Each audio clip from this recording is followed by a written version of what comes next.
તો વિદ્યાર્થી મિત્રો નમસ્કાર, જય હિન્દ, વંદે માતરમ. તમારું સ્વાગત છે I S lifestyle daily current affair એનાલિસિસમાં, જેમાં સ્પર્ધાત્મક પરીક્ષાની તૈયારી કરતા વિદ્યાર્થીઓ માટે આપણે ડેલી બેઝ પે ધ હિન્દુનું ડેલી કરંટ અફેર એનાલિસિસ ગુજરાતીમાં કરીએ છીએ, કે જેથી વિદ્યાર્થીને જે કરંટના ટોપિક છે એની અંદર કોઈ પણ ટોપિક બાકી ના રહી જાય. સૌથી વધારે અગત્યનું છે, આપણે જે પણ એનાલિસિસ કરીએ છીએ એમાં હું તમને હિસ્ટોરિકલ માહિતી જણાવું છું ઇન્ટ્રોડક્શનમાં, કે જેથી તમને ખ્યાલ આવે કે જે આઉટ ઓફ ધ કન્ટેક્સ કઈ માહિતી ઉપયોગી છે જે તમને ખબર હોવી જોઈએ. પછી આપણે ચર્ચા કરીએ છીએ જે પણ ટોપિક આવ્યો છે, તો એ ટોપિક જીએસ ના કયા પેપરના કયા ટોપિકની અંદર પૂછાશે અને કેવી રીતે પૂછાશે.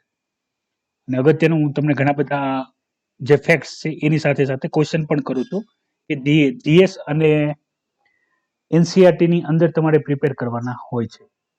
વિદ્યાર્થી મિત્રો, યુપીએસસી ની પ્રિપરેશન ઘણા બધા કરતા હોય છે, પણ જે ડેલી બેઝ ઉપર કરંટ અફેરની પ્રિપરેશન નથી કરતા હોતા, તો એવા વિદ્યાર્થીઓની પ્રિપરેશન ખાલી નામ માત્રની પ્રિપરેશન હોય છે.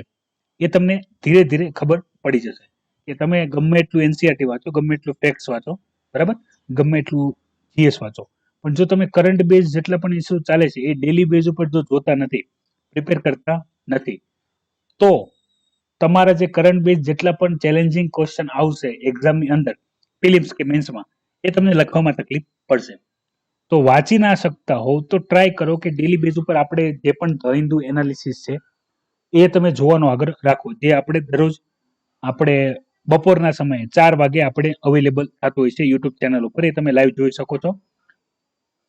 પછી અગત્યની બાબત, ઘણા બધા વિદ્યાર્થીઓનો ક્વેશ્ચન હતો, ડાઉટ હતો કે સર એનસીઆરટીમાં સ્ટાન્ડર્ડ વાઇઝ કઈ બુકો વાંચવી એની માહિતી આપો. તો એના માટે ઓલરેડી પીડીએફ મેં ટેલિગ્રામ ચેનલ ઉપર અવેલેબલ કરાવી દીધી છે, અને આ વિડીયોના ડિસ્ક્રિપ્શનમાં પણ લિંક પ્રોવાઈડ કરી છે. જો તમારે પીડીએફ ડાઉનલોડ કરવી હોય કે સ્ટાન્ડર્ડ વાઇઝ કઈ બુકો વાંચવાની છે, અગત્યની માહિતી સમજી લો. વાંચવાની કઈ રીતે છે, તો સૌથી પહેલા તમારે ધોરણ 11 અને 12 ની જે એનસીઆરટી છે એ પહેલા પૂરી કરી દેવાની છે. એની બાદ એની પછી તમારે સ્ટાન્ડર્ડ 10 થી લઈને 6 સ્ટાન્ડર્ડ સુધીની વાંચવાની છે. હજી એક અગત્યની માહિતી ચર્ચા કરી લઈએ, એનસીઆરટી તમારે ઇંગ્લિશ અને હિન્દીમાં જ વાંચવાની છે. એ બધી એનસીઆરટી ની પીડીએફ ડાઉનલોડ કરવાની લિંક ઓલરેડી અવેલેબલ છે. જો એ લિંક ઉપરથી તમે પીડીએફ ડાઉનલોડ કરીને પણ વાંચી શકો છો. એનસીઆરટી તમારે ગુજરાતીમાં વાંચવાની નથી, ગુજરાતી એનસીઆરટી મળે છે એ વાંચવાની નથી, હિન્દીમાં અને ઇંગ્લિશમાં જે છે એ જ વાંચવાની છે, બરાબર. તો એ પણ બધી માહિતી મેં તમને ઓલરેડી આપેલી છે, પણ જે બીજા ઘણા બધા વિદ્યાર્થી છે જેના ડાઉટ ક્વેશ્ચન હોય છે એના માટે હું ફરીથી રિપીટ કરું છું, કે જેથી કોઈ પણ વિદ્યાર્થીને આ ડાઉટ બાકી ના રહે. હવે અગત્યની બાબત છે, સમજો તમે ડેલી બેઝ ઉપર ગુજરાતી ધ હિન્દુ એનાલિસિસ જોશો ત્યારે તમને જે પણ અગત્યની બાબત હશે એ મારી દ્વારા જે લાઈવ લેક્ચરની અંદર જ તમને ઘણી બધી ઇન્ફોર્મેશન આપી દેવામાં આવશે, કે જે તમારા એક્ઝામ પોઈન્ટ ઓફ વ્યૂ સૌથી વધારે મહત્વની હશે, કે જે તમારે તૈયાર કરવાની હશે, બરાબર. તો એ તમારી કમ્પ્લીટ થઈ જશે. તો વધારે વાંચવાનો સમય ના હોય, બરાબર, તો તમે એટલીસ્ટ જે ડેલી કરંટ અફેર એનાલિસિસ એ તો જોઈ શકો છો. ટ્રાય કરો કે ડેલી જો, રેગ્યુલર જો, કે જેથી જે અગત્યની ન્યૂઝ હોય એ તમને ખબર પડી જાય. પછી હવેથી આપણે જે પણ અગત્યના ન્યૂઝ હશે એ બધા ન્યૂઝને આપણે હાઇલાઇટ કરીએ છીએ. ઘણા બધા વિદ્યાર્થી કીધું હતું કે સર અમુક જે બાબતો હોય તો તમે હાઇલાઇટ કરી આપો, કે જેથી ઓલરેડી ખ્યાલ આવી જાય જે પોઈન્ટ આપણે સમજવાનો હોય એ. તો એ પણ આપણે હવે શરૂ કર્યું છે. અને બીજું એક ઘણા બધા વિદ્યાર્થીની રિક્વેસ્ટ હતી કે સર કરંટમાં જે ટોપિક આવે તો એ ટોપિકનો તમે અલગથી એક વિડીયો પ્રોવાઈડ કરી દો, તો આપણે જે માહિતી ઘણી બધી વખત રિપીટ થતી હોય તો એ માહિતીને આપણે વધારે વખત જોવી પડે નહીં, બરાબર. તો એ પણ લેક્ચર અવેલેબલ થઈ જશે, જે તમારા સ્ટેટિકની સાથે સાથે જીએસની એનસીઆરટીની સાથે તમારું કરંટ પણ અંદર આવી જશે, કે જે તમને એક્ઝામમાં ઉપયોગી થશે. તો વિદ્યાર્થી મિત્રો, આજે શરૂ કરીએ છીએ આપણે ધ હિન્દુ એનાલિસિસ. તો સૌથી પહેલી જે બાબત આવેલી છે એ બાબત આવી છે ફિઝિકલ કાઉન્સિલ માટે.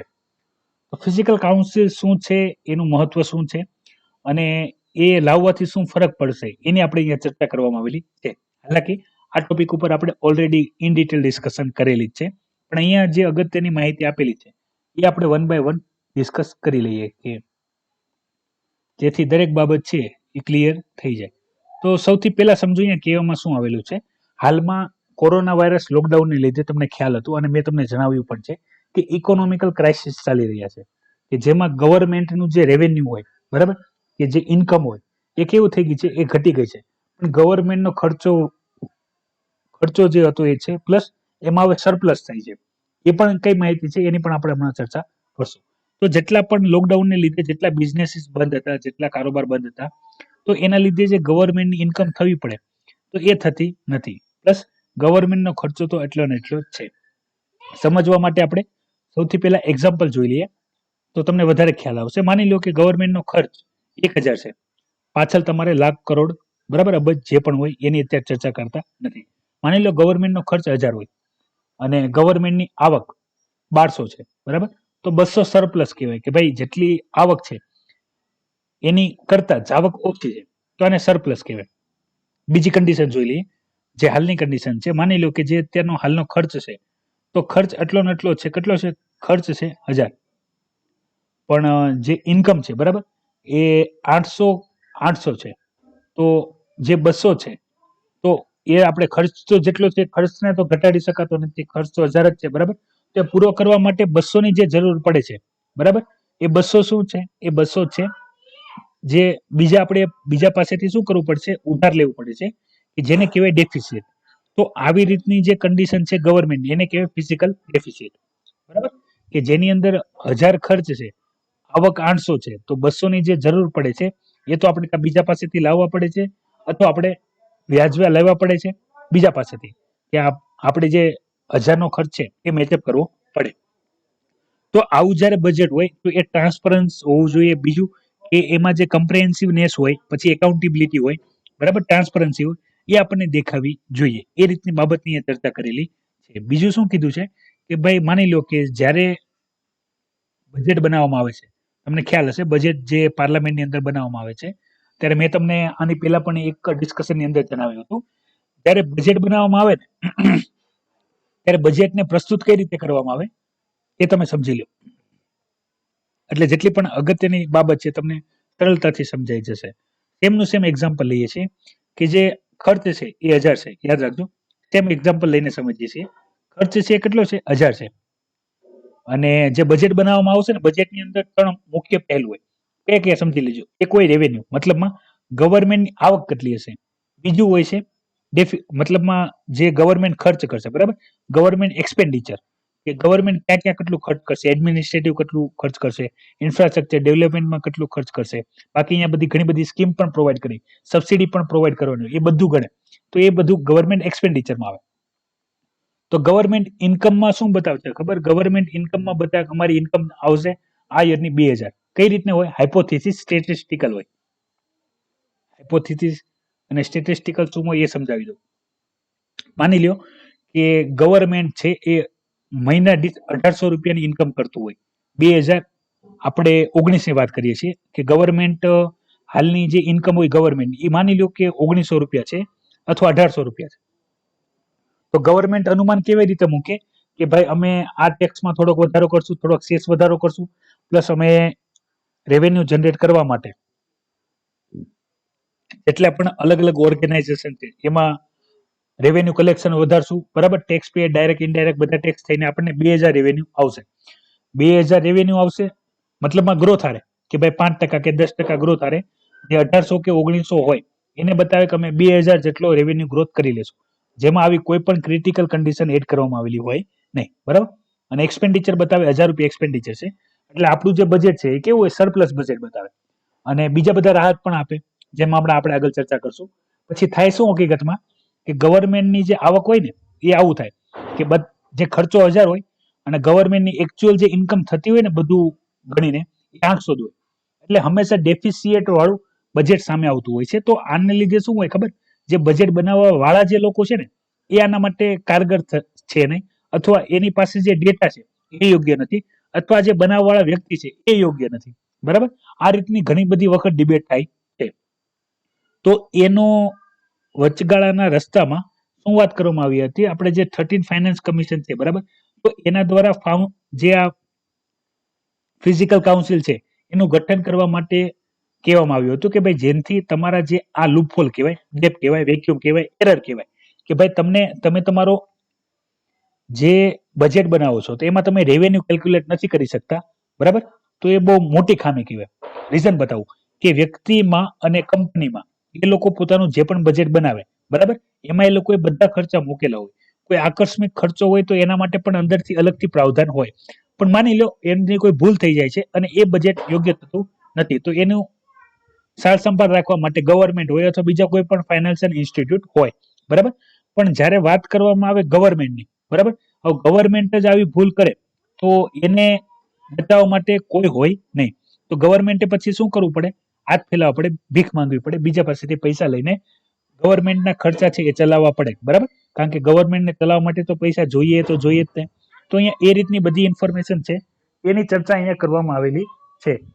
હવે બીજી અહીંયા માહિતી સમજી લો કે જેની ચર્ચા અહીંયા કરેલી છે કે આના રેકમેન્ડેશન જે 14 ફાઇનાન્સ કમિશન છે એના દ્વારા પણ આપવામાં આવેલા છે. તમે એક ફાઇનાન્સિયલ શું કરી દો, ફાઇનાન્સિયલ કાઉન્સિલ જ બનાવી દો.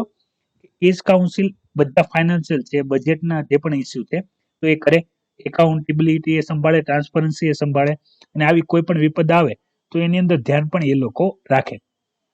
અને પછી આગળથી આ જે ફાઇનાન્શિયલ કમિશન છે, બરાબર, એ ઇન્ડિપેન્ડન્ટ ફિઝિકલ ઇન્સ્ટિટ્યૂટ તરીકે કાર્ય કરશે, જે ભારત માટે ખૂબ સારી વાત ગણાશે જો યોગ્ય રીતે ઇફેક્ટિવલી કામ કરે છે તો.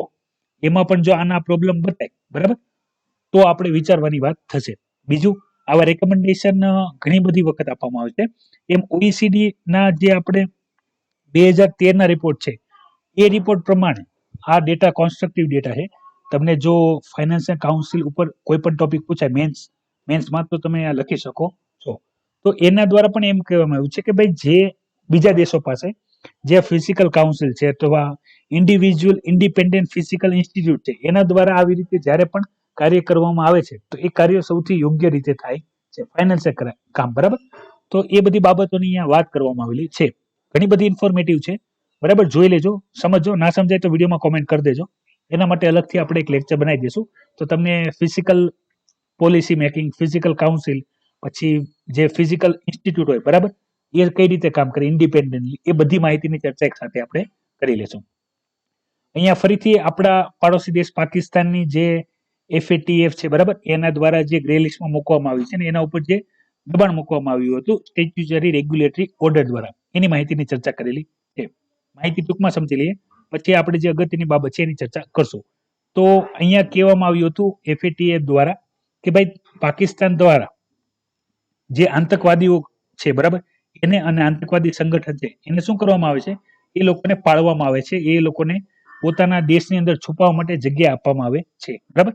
અને જે ઇન્ટરનેશનલ ઓર્ગેનાઇઝેશન છે તમે જોઈ શકો છો, નેશનલ કાઉન્ટર ટેરરિઝમ ઓથોરિટી અને UNSC ના પણ દ્વારા જે પાકિસ્તાન ઉપર જ્યારે પ્રેશર લાવવામાં આવ્યું, મતલબમાં જો તમે તમારી અંદર રહેલા ટેરરિસ્ટ ઓર્ગેનાઇઝેશનના અગેન્સ્ટમાં કંઈ ના કરી શકતા હોય તો અમે તમને FATF ના બ્લેક લિસ્ટની અંદર મૂકી દેશો. હાલાકી આ મુદ્દો ઘણો બધો તમે જોવો એની કરતાં પણ વધારે કોમ્પ્લેક્સ છે કે આપણને બધાને ઇન્ટરનેશનલી બધાને ખ્યાલ છે કે ભાઈ પાકિસ્તાનને બ્લેક લિસ્ટની અંદર મૂકી દેવું જોઈએ, પણ મૂકતા નથી. કેમ? એ અમેરિકાનો ઇન્ફ્લુઅન્સ છે. એની ચર્ચા આપણે કોઈ વખત અલગથી કરશું કે જ્યારે FATF નો મુદ્દો આપણે ઇન ડિટેલ ચર્ચા કરશું ત્યારે તમને ખબર પડી જશે કે ભાઈ આપણી પાસે એટલા બધા પુરાવા છે, બરાબર, કે ભાઈ ઘણા બધા આતંકવાદીઓ ઓલરેડી પાકિસ્તાનમાં છે, એને પૈસા કે જે પણ સુવિધા કે ભાગવા માટે રાહત, છુપવા માટે બંકર, કંઈ પણ આપવું પડે પાકિસ્તાન આપે છે. તો પાકિસ્તાનને આપણે બ્લેક લિસ્ટમાં કઈ રીતે નાખતા નથી? તો એની પાછળ અમેરિકાનો હાથ છે. અમેરિકાનું આવું કરવા પાછળનું પણ કારણ શું છે એની પણ આપણે ત્યાં ડિટેલમાં ચર્ચા કરીશું. અગત્યની માહિતીની અંદર પેલા ચર્ચા કરી લ્યો કે જે FATF છે, બરાબર, તો એની સ્થાપના થઈ હતી 1989 ની અંદર. એનું હેડક્વાર્ટર છે પેરિસની અંદર, ફ્રાન્સની અંદર, પેરિસમાં. બીજું કે એનું ફૂલ ફોર્મ છે ફાઇનાન્શિયલ એક્શન ટાસ્ક ફોર્સ, કે જેનું મુખ્ય કાર્ય શું છે? એનું મુખ્ય કાર્ય છે કે જે ટેરરિસ્ટ ગ્રુપ છે, બરાબર, ટેરરિસ્ટ ઓર્ગેનાઇઝેશન છે, તો એની જે મની લોન્ડરિંગ છે અથવા ટેરર ફાઇનાન્સિંગ છે એને રોકવું. હવે મતલબ શું કહેવા માંગે છે એ તમે સમજી લો કે કોઈ પણ ઓર્ગેનાઇઝેશનને ચાલવા માટે બે પાવર જોઈએ, એક હોય મની પાવર અને બીજો હોય મેન પાવર. એને 2M પાવર કહેવાય, બરાબર. જો આપણે મની પાવર રોકી દઈએ તો મેન પાવર આપોઆપ ઘટી જશે, બરાબર, અને આ સંગઠન કાર્ય કરતું બંધ થઈ જશે. તો આવા જેટલા પણ ઇન્ટરનેશનલ ફાઇનાન્શિયલ સિસ્ટમ છે તો એને કંટ્રોલ કરવાનું કામ કોણ કરે છે? FATF કરે છે. હવે સમજી લો બ્લેકલિસ્ટ નું મહત્વ શું છે, કે માની લો FATF જે પાકિસ્તાનને બ્લેકલિસ્ટ ની અંદર નાખી દે તો કોઈ પણ ઇન્ટરનેશનલ સંગઠન, બરાબર, એ પછી વર્લ્ડ બેંક હોય કે IMF હોય કે અન્ય કોઈ પણ કન્ટ્રી હોય, એ પાકિસ્તાનને ફાઇનાન્શિયલ હેલ્પ કરી શકે નહીં. પ્લસ એમાંથી જે વિદેશોનું પણ જો ઇન્વેસ્ટમેન્ટ હોય કોઈ કંપનીમાં કે, તો એ પણ બધું વિડ્રોલ કરી લેવું પડે. મતલબમાં જે પાકિસ્તાન ભીખ માંગી માંગીને પોતાનું અર્થતંત્ર ચલાવતું હોય તો એ બધું બંધ થઈ જાય. બરાબર, તો આવું જ્યારે પ્રેશર એના ઉપર કરવામાં આવે છે ત્યારે એ પોતાની અંદર રહેલા 2-3 જે ટેરરિસ્ટ હોય, બરાબર, એના નામ જાહેર કરે છે, અથવા જે ટેરરિસ્ટ ઓર્ગેનાઇઝેશન હોય એને ઇન્ટરનેશનલી શું કરે છે, એક્સપોઝ કરે છે. એક સ્ટેપ આગળ જાય, એક સ્ટેપ પાછળ જાય, એ રીતની એક્ટિવિટી કરતું હોય છે. બરાબર, આપણે જે કામની વસ્તુ છે એ છે FATF ઇન્ટરનેશનલ ઓર્ગેનાઇઝેશન. એની સ્થાપના ક્યારે થઈ, એનું મુખ્ય કાર્ય શું છે, એનું વડું મથક ક્યાં છે અને એ શું કાર્ય કરે છે એ આપણને ખબર હોવી જોઈએ. પછી અહીંયા ફરીથી હેલ્થકેર સેક્ટર માટે માહિતીની ચર્ચા કરેલી છે, એ જોઈ લઈએ. કમ્પેરિઝન આપેલી છે ઇન્ડિયા અને US ના હેલ્થકેર સેક્ટર વિશે. તો અમેરિકાની અંદર તમે ખબર જ હશે, કોરોના વાયરસના ક્રાઇસિસ વિશ્વમાં સૌથી વધારે અમેરિકામાં છે. ભારત ત્રીજા નંબર ઉપર છે. બરાબર, હજી બની શકે પ્રગતિ થાય તો વધારે આગળ પહોંચી જાય. આશા રાખીએ છીએ કે ના પહોંચે, ભગવાનને પ્રાર્થના કરીએ. હવે માની લો અહીંયા આપવામાં આવેલા છે જે ડેટા, ઘણા બધા ઇન્ફોર્મેશન અહીંયા ડિટેલમાં ચર્ચા કરી છે. આપણે બધી જોવાની નથી, આપણે જે કામની છે એ જ જોવાની છે. કારણ કે COVID-19 ને લઈને દિવસમાં 3 વખત નવા રિપોર્ટ આવે, તો બધા રિપોર્ટ આપણે કરવાના નથી, બધી માહિતી આપણે કરવાની હોતી નથી. જે અગત્યની છે એ સમજી લો. કેવા શું માગે છે અહીંયા, કે યુનિવર્સલ હેલ્થ કવરેજ હોવું જોઈએ. કોની પાસે? પબ્લિક પાસે. કોને પ્રોવાઈડ કરવાનું છે? કન્ટ્રીએ, દેશે પ્રોવાઈડ કરવાનું છે, કે ભાઈ જેથી દેશના જે પણ લોકો હોય એને સ્વાસ્થ્યની અંદર, હેલ્થકેર સેક્ટરની અંદર સારી ટ્રીટમેન્ટ મળે. હવે અહીંયા કમ્પેરિઝન અમેરિકા સાથે અને ભારત સાથે કરેલી છે, મતલબમાં જમીન ને આસમાનની કમ્પેરિઝન છે. સૌથી અગત્યની માહિતી પેલા આપી દો, તમારામાંથી ઘણા બધા વિદ્યાર્થી પાસે હશે પણ નહીં, અને હોય તો ઘણી સારી વાત છે, કે અમેરિકાની અંદર ગવર્મેન્ટ હોસ્પિટલ વધારે છે અને જેટલો પણ કોઈ પણ પેશન્ટની ઉપર ટ્રીટમેન્ટમાં ખર્ચો થાય એ બધો ખર્ચો ગવર્મેન્ટ ઉપાડે છે. બરાબર, ઇન્ડિયામાં ઊંધું છે. ઇન્ડિયામાં જરૂર પૂરતી ગવર્મેન્ટ હોસ્પિટલ છે, બાકી બધી પ્રાઇવેટ હોસ્પિટલો છે. જે વ્યક્તિ એફોર્ડ કરી શકે છે, મતલબ મિડલ ક્લાસ કે અપર ક્લાસ એટલે તમારે અમીર લોક સમજો. બરાબર, હું પૈસાદાર ને અમીર ને એવા શબ્દોનો ઉપયોગ ના કરું, પણ અપર ક્લાસ કહું એટલે તમારે સમજી લેવા. ક્લાસ વાઇઝ 3 ક્લાસ જ આપણે ચર્ચા કરશું: અપર ક્લાસ, મિડલ ક્લાસ અને લોવરમાં એટલે પુઅર ક્લાસ કહી દે, અને બાકી બિલો પુઅર. બરાબર, BPL કાર્ડ ધારકો હોય એ. તો જે મિડલ ક્લાસ છે અને અપર ક્લાસ છે, કે જે કોઈ પણ ખર્ચો હોય, હેલ્થકેરનો ખર્ચો હોય, જો એ એફોર્ડ કરી શકતા હોય તો એ લોકો સીધા પ્રાઇવેટ હોસ્પિટલમાં જશે. અમેરિકાની અંદર ઊંધું છે. પણ આપણે એ બધું ચર્ચા કરવાના નથી. ચર્ચા શું કરવાની છે, કે આવું કન્ડિશન હોવા છતાં અમેરિકાની પાસે ટેકનોલોજી સારી છે, બરાબર, ઇક્વિપમેન્ટ છે, બધી હોસ્પિટલ સુવિધા છે. ભારત પાસે એવું કંઈ નથી. બરાબર, ભારત પાસે પૂરતા વેન્ટિલેટર નથી હેલ્થકેર સેક્ટરમાં. બીજી પણ ઘણી બધી ખામીઓ છે. બરાબર, અને કેપિટલાઇઝેશનની વાત આપણે અમેરિકા સાથે વધારે જોઈએ છીએ, પણ એની ખૂબ મોટી અસર ભારતમાં પણ જોવા મળે છે. બરાબર, જેને પ્રોફિટ મેકિંગ કહેવાય, જેની ચર્ચા આપણે ગઈકાલે પણ ઇન ડિટેલ કરી.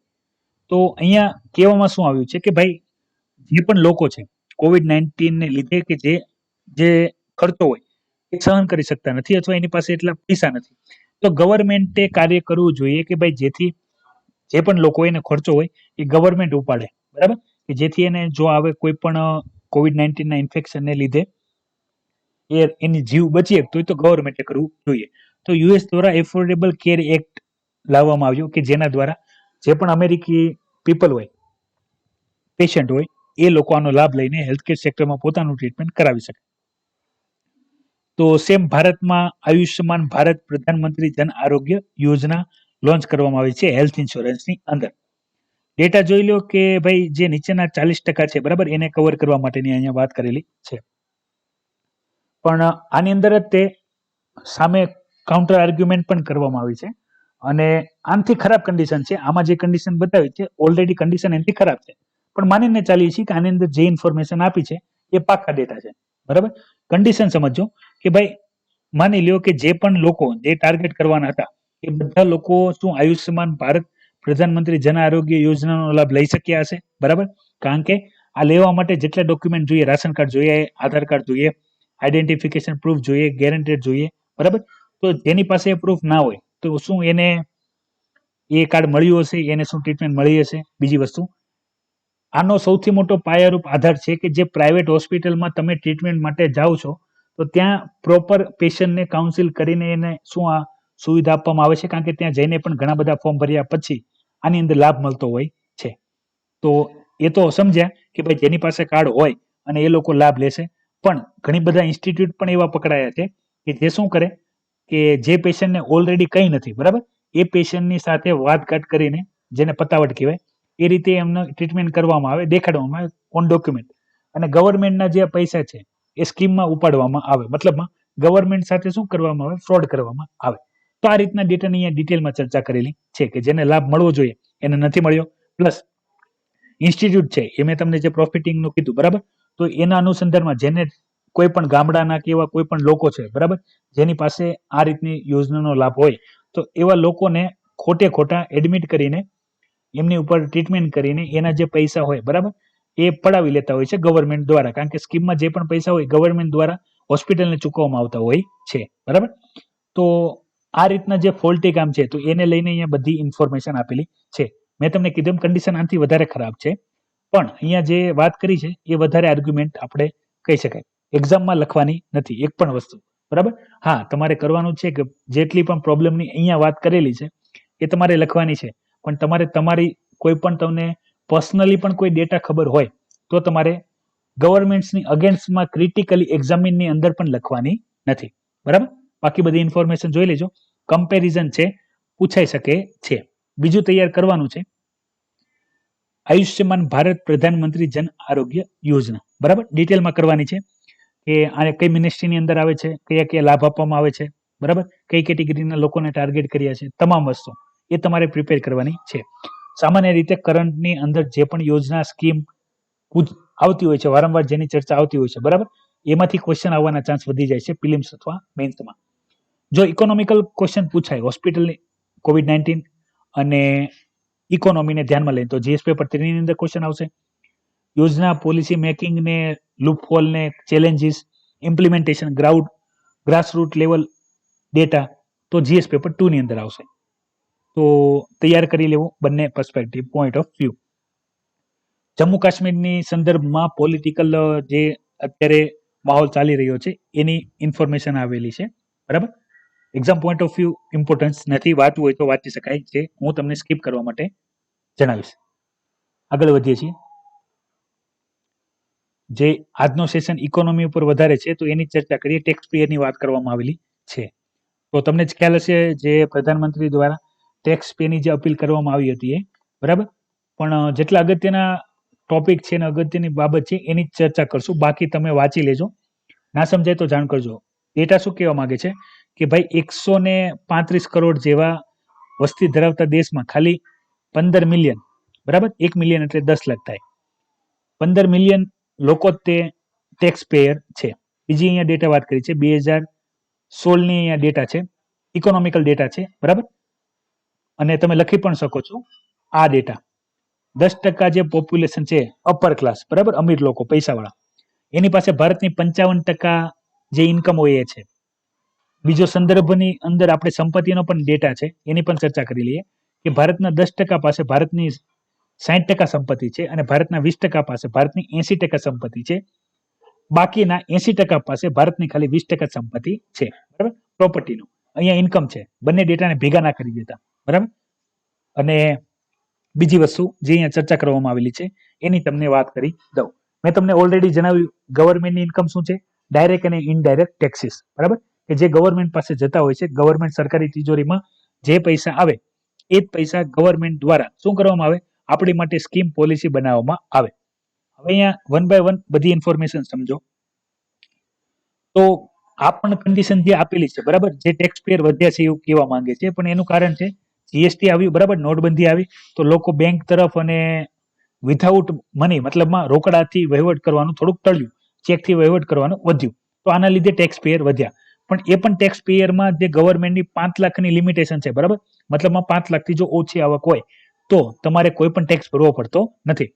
તો લગભગ 5 લાખથી નીચેવાળી આવકવાળા વ્યક્તિઓ વધારે છે, બરાબર.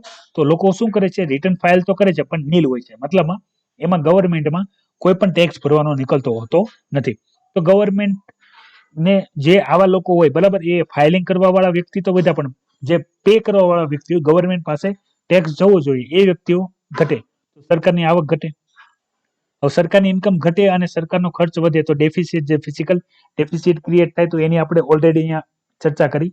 તો અહીંયા કહેવા શું માંગે છે કે ભાઈ જ્યારે આવું પ્રોબ્લેમ ક્રિએટ થાય બરાબર, આટલા મોટા દેશમાં કે જ્યાં આટલા બધા ધનિક વ્યક્તિઓ હોય, આટલા બધા બિઝનેસીસ હોય અને રેવન્યુ ઇન્કમ જે હોવી જોઈએ ડાયરેક્ટ કે ઇનડાયરેક્ટ ટેક્સીસમાં એ ઓછી હોય, ત્યારે ગવર્મેન્ટ ઉપર સવાલ ઉઠાવવા. ગવર્મેન્ટ ટેક્સ ડિપાર્ટમેન્ટ છે, રેવન્યુ ડિપાર્ટમેન્ટ છે, એના કાર્ય ઉપર ક્વેશ્ચન ઊભું કરતું હોય છે બરાબર. અને અત્યારે કોરોના વાયરસ લોકડાઉનને લીધે જ્યારે લોકો બેરોજગાર વધારે થયા છે અને ઘણા બધા ધંધા ભાંગી પડ્યા છે, તો ગવર્મેન્ટની જે ઇન્કમ હતી પણ એમાં પણ ઘટાડો થવાના ચાન્સ છે.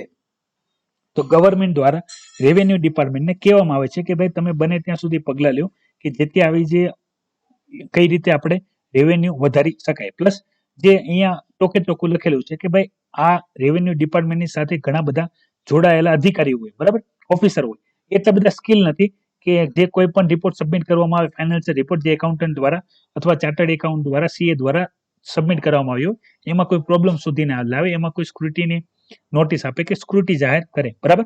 તો જે નવી સિસ્ટમ છે એમાં ટોટલ કાર્ય જે કોમ્પ્યુટર બેઝ કરી દેવામાં આવ્યું છે બરાબર. કારણ કે ગવર્મેન્ટને હવે જે ગવર્મેન્ટ અધિકારી છે, રેવન્યુ ડિપાર્ટમેન્ટના અધિકારીઓ છે, એના ઉપર વધારે કાર્યની એફિશિયન્સી ઉપર વિશ્વાસ રહ્યો નથી બરાબર. તો તમને ખ્યાલ જ હશે ઘણા બધા વિદ્યાર્થીઓ કે અત્યારે જે જીએસટી નો જે આખો કોન્સેપ્ટ છે એ કોમ્પ્યુટરાઇઝ બેઝ છે. મતલબમાં તમે ખાલી ડેટા સબમિટ કરો એટલે આપોઆપ ટેક્સ, ક્રેડિટ, ડેબિટ બધું ગણીને તમને ફાઇનલ અમાઉન્ટ કેટલું ભરવું પડે એ ટોટલ ડેટા તમને ઓલરેડી પ્રોવાઈડ કરી દેવામાં આવશે. પાન કાર્ડ સાથે તમે તમારી ડિટેલ લિંક કરેલી હોય એની સાથે બરાબર. જે જીએસટી નંબર હોય એ તમે નાખીને આપીને વાત કરો ત્યારે, કારણ કે એમાં કોઈ પણ અધિકારીનો કોઈ પણ હસ્તક્ષેપ રહ્યો નથી. સિસ્ટમ જે વસ્તુ ક્રિએટ કરે એ જ પ્રમાણે કાર્ય કરવાનું રહેતું હોય છે.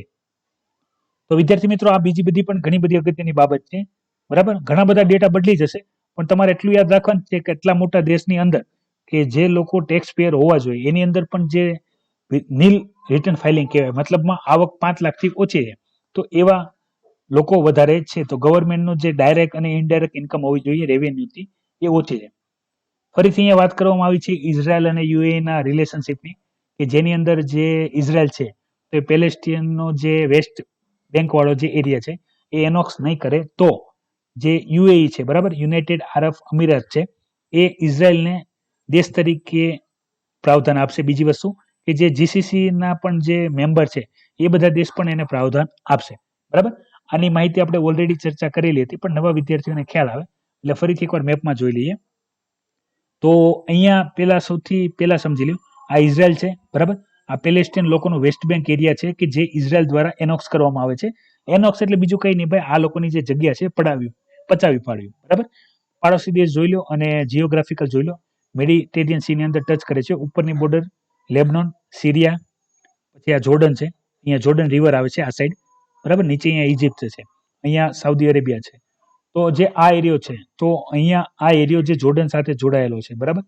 તો અત્યારે ઇઝરાયલ દ્વારા આ એરિયો શું કરવામાં આવે છે, એનોક્સ કરવામાં આવે છે કે ભાઈ જેથી આ વેસ્ટ બેંક છે બરાબર એ ટોટલી છૂટું પડી જાય. કેમથી? જોર્ડનથી. તો એ લોકોના એનોક્સ થવાના ચાન્સ વધી જાય છે. તો યુએ દ્વારા શું કહેવામાં આવ્યું કે ભાઈ તમે જે વેસ્ટ બેંકનો એરિયા કેપ્ચર કરો છો, એનોક્સ કરો છો, એ ના કરો બરાબર, કે ભાઈ જેથી એનું જે અસ્તિત્વ છે એ જળવાઈ રહે. તો એ રીતની અહીંયા વાત કરવામાં આવેલી છે.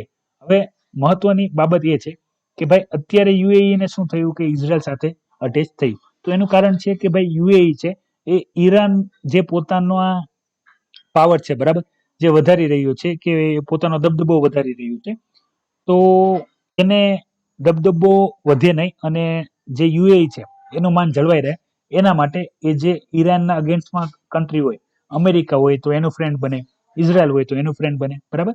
તો આ રીતની ગતિવિધિઓ થતી હોય છે. પોલિટિકલ છે, એને જીઓપોલિટિકલની અંદર પણ જોવામાં આવે, વર્લ્ડ જીઓપોલિટિક્સ બરાબર.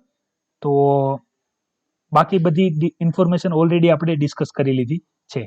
હવે ગઈકાલની વાત હતી આખો દિવસની કે ભાઈ જે હેડ છે, કોંગ્રેસ પાર્ટીના જે હેડ છે, અધ્યક્ષ છે, તો એના લીડરશિપને લઈને ક્વેશ્ચન ઉઠ્યા હતા બરાબર. તો ઘણા બધા અલગ અલગ જે રાજનેતા હતા એ લોકોએ ચિઠ્ઠી લખી હતી બરાબર કે ભાઈ તમે કોંગ્રેસના જે અધ્યક્ષ છે એ યોગ્ય હોવા જોઈએ આમ તેમ. પણ ફાઇનલી તમે જોઈ શકો છો કોઈ ચેન્જ થયું નથી. પોલિટિકલ છે, ઉપયોગી નથી. સ્કીપ કરીએ, આગળ વધીએ. અહીંયા વાત કરવામાં આવેલી છે ડીએનએ જે ડેટા છે એના માટે ડ્રાફ્ટ તૈયાર કર્યો છે. ડ્રાફ્ટ શું છે અને માહિતી શું છે એની ચર્ચા કરી લઈએ. માની લો કે જે ક્રિમિનલ એક્ટ હોય છે એની અંદર તમે જોયું હશે, સીઆઈડી તમે બધાએ જોયું હશે, ના જોયું તો એક એપિસોડ જોઈ લેજો કે જ્યારે પણ કોઈ પણ ક્રાઇમ થાય તો ત્યારે ફોરેન્સિક ડિપાર્ટમેન્ટ વાળા લોકો આવીને એ ક્રાઇમની અંદર ફિંગરપ્રિન્ટ્સ, કોઈ વાળ ખરી ગયા હોય, કોઈ નખ કે બ્લડ, એના સેમ્પલ લઈને અંદરથી ડીએનએ ના ડેટા લેતું હોય છે કે જેથી ખબર પડે કે ભાઈ જે પણ વ્યક્તિ પકડાયું હોય તો એના ડીએનએ મેચ કરી લઈએ તો આપણને આરોપી શોધવામાં સરળતા રહે. તો અહીંયા કહેવામાં શું આવ્યું છે કે ભાઈ આપણે આવા જેટલા પણ ડીએનએ ભેગા કરીએ, ડીએનએ રિપોર્ટ ભેગા કરીએ, ડીએનએ સાથે બધા રિપોર્ટ તમારી પાસે આવી જાય તો એ ડેટા આપણે સ્ટોર કરવા જોઈએ ક્રિમિનલ એક્ટિવિટી માટે. તો એ બધી બાબતોની અહીંયા ડ્રાફ્ટ રિપોર્ટની અંદર વાત કરવામાં આવેલી છે, બરાબર. અને ચર્ચા કાઉન્ટર આર્ગ્યુમેન્ટ પણ કરવામાં આવી છે, એ પણ સમજી લઈએ. માની લો કે ક્રિમિનલ માટે તો ઠીક છે. હવે ક્રિમિનલની અંદર કેવું હોય કે જ્યાં સુધી કહેવાય ને કે દોષ સાબિત ના થઈ જાય ત્યાં સુધી કોઈ પણ નિર્દોષ છે એ ગુનેગાર ગણાય નહીં. તો આપણે સંદિગ્ધ વ્યક્તિને આપણે જે ડીએનએ ડેટા લઈએ અને સિસ્ટમમાં આપણે સેવ કરીએ, બરાબર. અને હવે માની લો કે એ વ્યક્તિ આરોપી નીકળ્યો નથી, તો એ ડેટા તમે ઇરેઝ કરી દેશો કે સિસ્ટમમાં રહેવા દેશો. બીજી વસ્તુ, તમે જે પણ વ્યક્તિનું ડીએનએ સેમ્પલિંગ કરીને બધું ડેટા તૈયાર કરશો, બરાબર. તો એ ડેટાને પ્રોટેક્શન માટે પણ તમારી પાસે એટલી ટેકનોલોજી નથી કે તમે એ ડેટાને પ્રોટેક્ટ કરી શકો, બરાબર. તો એનું શું? બીજું કે ડેટા પ્રોટેક્શનને લઈને પણ ઓલરેડી કોઈ બિલ નથી, એનું તમે શું કરશો? પ્લસ આના મિસયુઝ નહીં થાય એની શું ગેરંટી છે? અને જે સિવિલ પબ્લિક છે એના જે કોઈ આવી રીતે મિસયુઝ થાય, બરાબર, તો એનું શું કરશું? એ રીતની બધી ચર્ચા અહીંયા કરવામાં આવેલી છે. આનો ઇન ડિટેલ આપણે લેક્ચર ડિસ્કસ કરશું, બરાબર. હાલમાં ન્યૂઝ છે, બાકી આની બધી ડેટા આવશે એટલે આપણે ઇન ડિટેલ ડિસ્કશન કરશું. યાદ રાખજો, તમારું ડીએનએ, તમારા વાળ, નખ, કોઈ પણ નાનામાં નાના તમારા કોઈ પણ બાબતથી તમારા ડીએનએ શોધી શકાય છે. બીજી વસ્તુ, ડીએનએ બધાના અલગ અલગ હોય, બરાબર. કોઈનું સેમ હોય નહીં. સેમ હોય પિતાને પુત્રનું, પણ થોડું ઘણું ખબર પડી જાય કે આ કોનું બાળક છે, બરાબર. એટલે ઘણી વખત એવું થતું હોય છે કે આ બાળકના પિતા છે સાબિત કરવા માટે ડીએનએ ટેસ્ટની માંગ થતી હોય છે, બરાબર. તો એ જ બધી બાબતોની ચર્ચા અહીંયા કરેલી છે. બીજી અગત્યની બાબત છે કે ભારતની અંદર વિશ્વનો સૌથી મોટો જે રોપવે છે તો એ ગુવાહાટીની અંદર, અસમની અંદર ગુવાહાટીની અંદર બનાવવામાં આવ્યો છે, બરાબર. લોંગેસ્ટ. જ્યારે પણ ભારતમાં પહેલું નંબરનું, બીજા નંબરનું, ત્રીજા નંબરની કોઈ પણ બાબત આવે ત્યારે એક વખત જોઈ લેવાનું. બીજી વસ્તુ છે, આ તો ન્યૂઝ અત્યારે નવી જ છે પણ આના સંદર્ભમાં બીજી ન્યૂઝ પૂછાય એ એવું છે, માઝુલી દ્વીપ તમને ખબર હશે, માઝુલી આઈલેન્ડ, બરાબર. નદીની અંદરનો વિશ્વનો સૌથી મોટો કોઈ દ્વીપ હોય તો એ છે માઝુલી દ્વીપ. ક્યાં છે? બ્રહ્મપુત્ર રિવરની અંદર જ તે, અસમમાં. તેમ આ જે બિગેસ્ટ રોપવે પણ ક્યાં છે? બ્રહ્મપુત્ર નદીમાં તે, બરાબર, અસમની અંદર જ તે. તો આ બે જે ફેક્ટ બેઝ માહિતી છે જે તમને ખબર હોવી જોઈએ, તો એની આપણે ચર્ચા કરી લીધી. તો વિદ્યાર્થી મિત્રો, આ જ બધી માહિતીની ચર્ચા હું તમારી સાથે કરવા માંગતો હતો. યાદ રાખો, ડેલી બેઝ ઉપર કરંટ અફેર પ્રિપરેશનની આદત રાખજો કે જેથી તમારું સ્ટેટિકની સાથે સાથે કરંટ અફેર પણ તૈયાર થતું જાય. એક્ઝામ પોઈન્ટ ઓફ વ્યૂ સૌથી વધારે અગત્યનું અને મહત્વનું તમને ઉપયોગી થશે. તો અંતે વિદ્યાર્થી મિત્રો, તમે બધા કરો મજા, મને આપો રજા. લાઈવ લેક્ચર જોવા બદલ આભાર. જોતા રહો IS lifestyle academy daily current affair analysis. જય હિન્દ, વંદે માતરમ.